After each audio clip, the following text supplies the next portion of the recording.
For years, King Charles refused to acknowledge the existence of Diana's alleged final letter. But everything changed the moment that letter was leaked, and one name inside shattered the royal code of silence.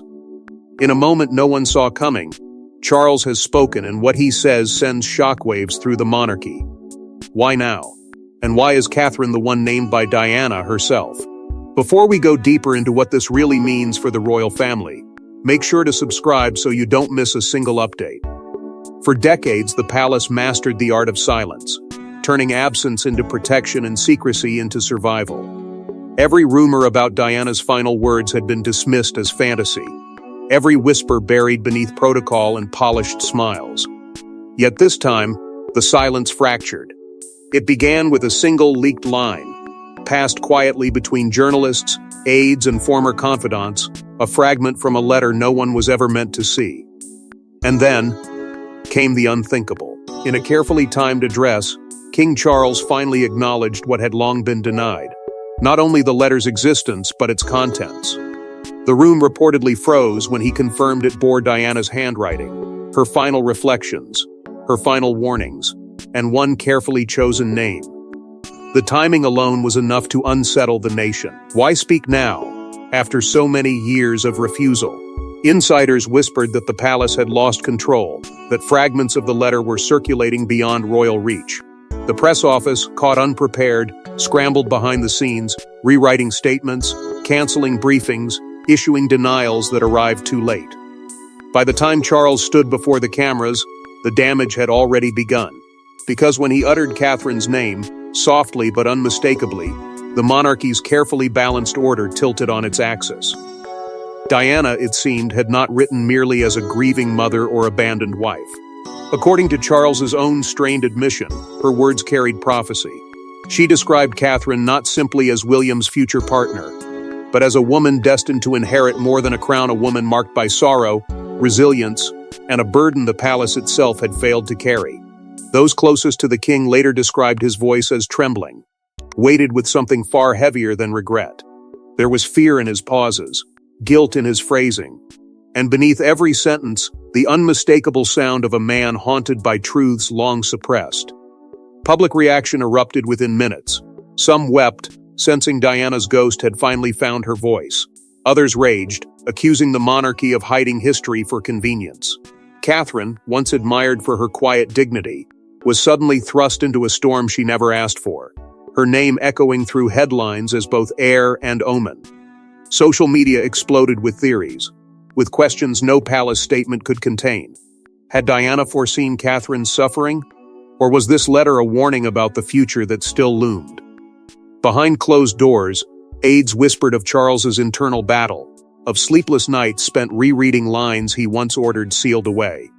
His language that day betrayed him carefully measured, yet pierced by emotion he could no longer restrain. He spoke of regrets carried too long and truth delayed beyond forgiveness. For the first time, the king was not defending the crown. He was confessing to it. And in that fragile moment, the monarchy revealed its deepest wound. Not scandal, not betrayal, but the unbearable cost of silence itself. But to understand why Diana would name Catherine at all, we must go back to the days when the future Princess of Wales was still unknown to the world, and yet already present in Diana's mind. I want you to write a detailed script based on the outline I provide for a royal monarchy using a bold, dramatic, and immersive storytelling approach. The script should be structured according to the provided subheading, ensuring that each section builds upon the previous one without abrupt endings or disconnections. The script must maintain a smooth, continuous narrative flow rather than feeling segmented, and follow the words count length mentioned with each outline. Write in a paragraph format. Hook and transition line will be same according to section for all. Tone and style. The script should have a bold, cinematic, and suspenseful tone to keep the audience engaged. The storytelling should be narrative-driven, focusing on mystery, foreshadowing, and emotional highs and lows. Avoid a dry, biographical format. The script should feel like an investigative and shocking expose. No visual descriptions, scene instructions, or visual storytelling elements. This should be purely narrative. Use a mix of short and long sentences to control pacing and enhance drama. Engagement techniques that must be used. Cliffhangers and foreshadowing must be incorporated to build suspense. Ensure the script remains emotional and immersive, making the audience feel the struggles, triumphs, and betrayals. No standalone endings in any section. Each section should naturally flow into the next subheading without abrupt conclusions. Use bold and dramatic phrasing to emphasize key moments, struggles, and turning points. Highlight the contrast between success and suffering, making the story compelling. Section breakdown and storytelling approach. Each section must maintain a smooth transition, ensuring a continuous flow of storytelling. The narrative should be engaging, avoiding unnecessary factual overload. Avoid listing events mechanically. Each event must be woven into the broader arc of their journey. The script should not reset at each subheading, but carry the momentum forward, ensuring previous and next subheadings remain connected. Language and accessibility. Use simple yet powerful language that is accessible to a broad audience. Maintain a storytelling approach, so the script should feel like a dramatic retelling rather than an encyclopedia entry. Avoid formal or academic tones, but the language should feel conversational and immersive. Ensure vivid descriptions through strong word choice rather than relying on visual cues or direct scene instructions. Insert subheading here. Word count, 500. Tone and style, mysterious. Foreboding, emotionally haunting. Hook. Before her tragic death, Diana made cryptic recordings and left behind handwritten notes predicting betrayal, isolation, and an heir torn between two legacies. But it's in her final, most private letter that she dares to name someone no one expected: Catherine. Was Diana warning the world, or setting the stage for something far deeper? Key points. Recap of Diana's troubling final months and secret writings. Hidden pages found in a locked drawer posthumously by a confidante. Handwriting verified experts confirm it was Diana's. Letter describes a woman of grace and sorrow who will carry the crown's true burden. Specific. Naming of Catherine shocks even those closest to Diana. Theories erupt. Was this foresight, manipulation, or a royal game of chess? Transition line. And if Diana saw Catherine as the future's reluctant queen, was it admiration or a warning? The next revelation came not from Diana's circle but from Catherine's darkest memory. Generate a detailed documentary-style script based on the provided outline and subheading. Maintain a bold, dramatic, and engaging storytelling approach with smooth transitions between sections. Avoid word repetition and ensure each section flows naturally into the next. Avoid adding outline headings, just write the script and follow the word's count length given along with each outline above. Before her tragic death, Diana made cryptic recordings and left behind handwritten notes predicting betrayal, isolation, and an heir torn between two legacies. But it's in her final, most private letter that she dares to name someone no one expected: Catherine. Was Diana warning the world, or setting the stage for something far deeper? The final months of Diana's life were veiled in whispers, hushed voices behind palace doors, and eyes that seemed to always be watching. She knew something. She felt something. Friends described her as more withdrawn, more intuitive, and constantly writing. What many didn't know is that Diana had begun documenting her deepest fears and suspicions, scribbled in elegant script, tucked away in hidden compartments, and entrusted to those she believed would protect her voice long after she was gone. These writings, long dismissed as mere emotional catharsis, would later become the focal point of one of the monarchy's most unnerving revelations. Among them, one envelope stood out, unlabeled, unopened, locked in an antique drawer and only discovered after her death by a confidante who refused to destroy it. Inside was a letter, its ink faded but legible, its message devastating. Experts were called in to verify the handwriting, and all confirmation pointed to one thing: it was undeniably Diana's. Her curves, her slant, her emotional undercurrents, all intact on the page. But it wasn't the handwriting that gripped the few who read it. It was the message. In those final written words, Diana described a woman not by title or role, but by presence. She called her a woman of grace and sorrow, one who will carry the crown's true burden. She spoke not of Camilla, not of herself, but of someone unnamed to the public, yet named explicitly in the letter: Catherine. The shock was immediate. Even those closest to Diana could not make sense of it. Catherine was not yet a royal, not yet in the public eye in the way we know today. And yet Diana, in her final hour, had seen her. The questions multiplied like wildfire. How could Diana have known? Was it intuition, divine foresight, or a carefully calculated move? Had she sensed something in Catherine that others overlooked? Or was it something darker, a manipulation meant to unsettle the royal house, even from beyond the grave? Theories exploded. Some called it a prophecy, others a plea.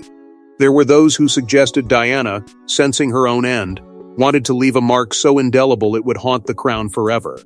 Some believed she had met Catherine in secret, that there was a passing moment between them the world never saw. Others claimed it was a coded metaphor, never meant to be taken literally. But the name was there, clear, intentional. And it changed everything. With that revelation, Catherine's life was no longer just her own. She became a symbol of Diana's legacy, of royal reckoning, of the crown's future wrapped in unrelenting sorrow. And if Diana saw Catherine as the future's reluctant queen, was it admiration or a warning? The next revelation came not from Diana's circle, but from Catherine's darkest memory. Behind the regal wave and perfect smile, Catherine carried a secret few knew. Years ago, she discovered Diana's letter and kept it hidden. The emotional toll of that knowledge, Diana's direct words, nearly broke her. Why did she conceal it? And what did the letter awaken within her? From the very beginning, Catherine's entry into the royal family was haunted by an unspoken presence, the legacy of a woman the world had canonized in grief. Everywhere she turned, Diana's shadow lingered. In the public's eyes, in the media's comparisons, in the very palace halls that whispered of a story cut short. While others saw her as the calm successor, the poised princess who had learned how to survive where Diana couldn't, Catherine felt the weight of something more chilling, like the past had never truly ended. And that eerie sense of inheritance, of walking through a life once promised to someone else, only intensified the day she found the letter. It wasn't supposed to happen. A quiet visit to the royal archives, done without fanfare, and far from the media's glare. Catherine had always taken a quiet interest in the monarchy's history, but that day, something pulled her toward a drawer sealed for decades. Inside, scattered between official correspondence and long-forgotten artifacts, was an envelope yellowed, unmarked, and unindexed. The moment her eyes landed on Diana's handwriting, her breath caught. It wasn't just another note. It was the letter, and what it contained unraveled her. She sat there for hours, tears soaking the edges of history. The words were raw, unfiltered, filled with emotion that bled through every line. Diana had named her as the one who would carry the monarchy forward, not in power, but in pain. A woman of grace and sorrow, destined not to rule, but to endure. Catherine wrote that night in her private journal, a frantic, terrified entry buried deep within her belongings. "I feel her hand pressing against my spine," she wrote, "as if she's still here, as if she's warning me." But she told no one. Fear consumed her. If she brought the letter to light, what would it do to Charles? To Camilla? To William? Would it reignite old wars? Paint her as a puppet of Diana's ghost? For months she battled herself in silence, spiraling into guilt. She tried more than once to tell William. Hints in conversation. Pauses where confessions should have come. But each time his face hardened. He didn't want to hear about his mother's premonitions. He didn't want to be dragged into the past. And so she folded the letter, sealed it in an unmarked envelope, and placed it where no one would think to look. But secrets are never truly buried. And as Catherine battled with herself in silence, another royal figure stumbled upon the same letter, and unlike Catherine, she refused to keep it quiet. Known for her sharp tongue and unwavering loyalty to the crown, Princess Anne has always stood apart. But when she discovered Diana's final letter and Catherine's name inside, she confronted King Charles directly. What followed was a royal battle behind closed doors that nearly fractured the monarchy. It was not curiosity that led Princess Anne into the royal archives, it was duty. As the family's most stoic guardian of tradition, she made routine reviews of key documents and estate matters. But on one particular evening, what was supposed to be a quiet inspection turned into something far more explosive. The moment her eyes landed on Diana's unmistakable script, the air shifted. She didn't have to read far. Just a few lines. Just one name. And everything she believed about the future of the monarchy collapsed. Catherine. Not Camilla. Not even William. It was Catherine who Diana had named. Catherine who Diana had described as the torchbearer of truth. The woman who would carry what the institution had failed to protect. Anne sat in silence, absorbing every word. And then she stood, furious. The confrontation with Charles happened just hours later, private, unrecorded, but deeply felt. What was meant to be a civil exchange spiraled into something far more personal. Anne didn't tiptoe around the issue. She slammed the letter on his desk and demanded to know how long he had known.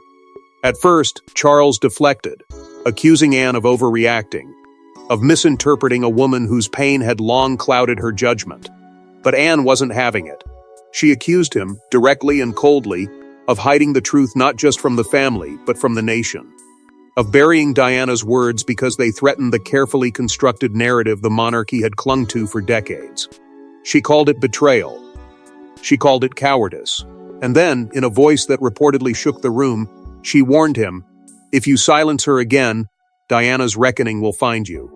That phrase hung in the air like smoke, thick, suffocating, and impossible to ignore.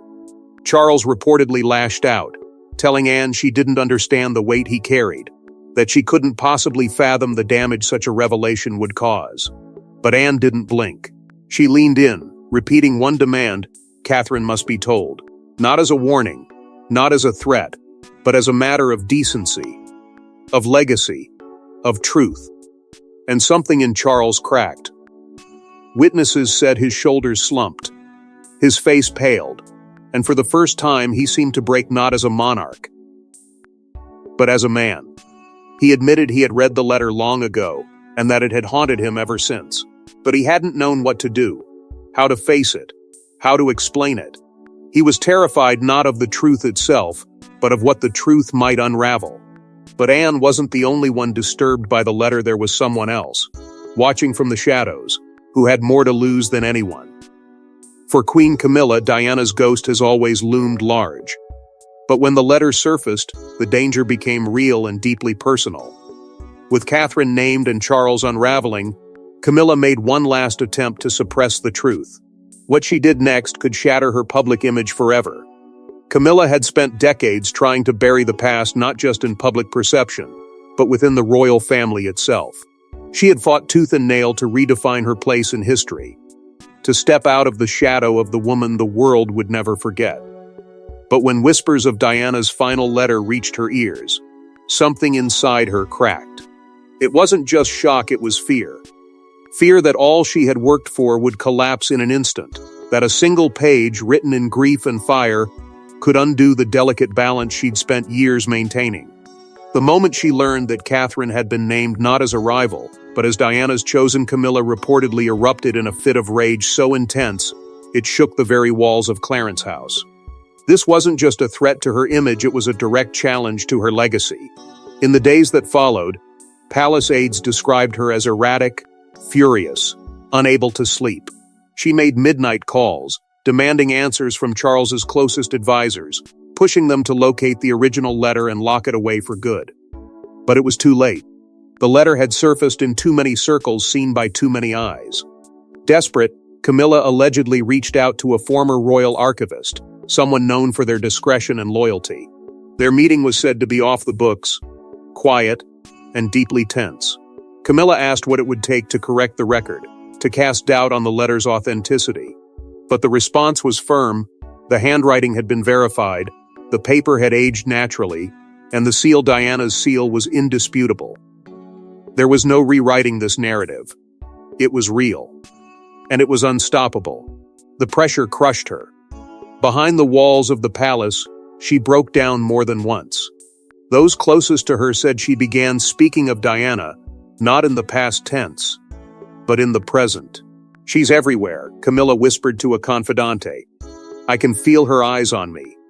And then came the threat, the whispered, venom-laced confession that chilled even the most seasoned aide.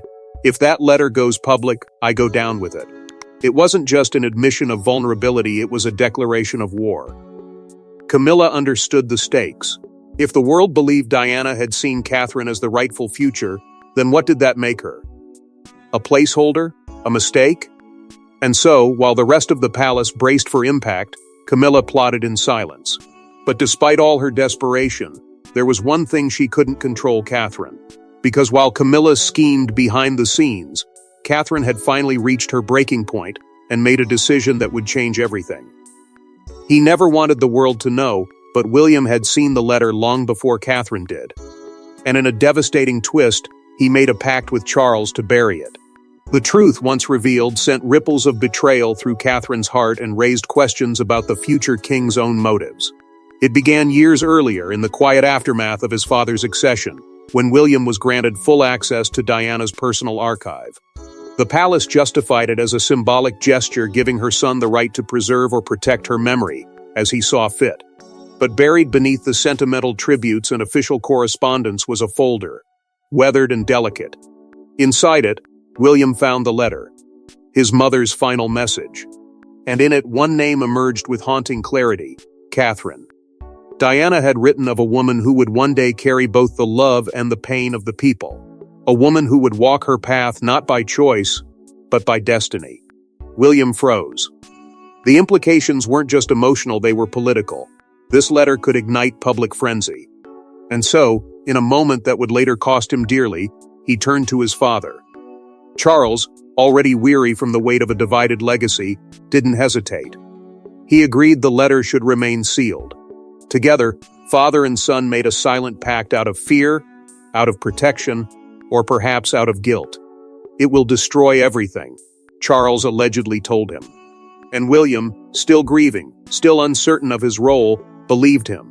The letter vanished once again into the shadows, placed in a locked compartment and spoken of only in whispers. But secrets don't stay buried forever. When Catherine eventually stumbled upon the letter on her own, the truth didn't just wound her, it broke her.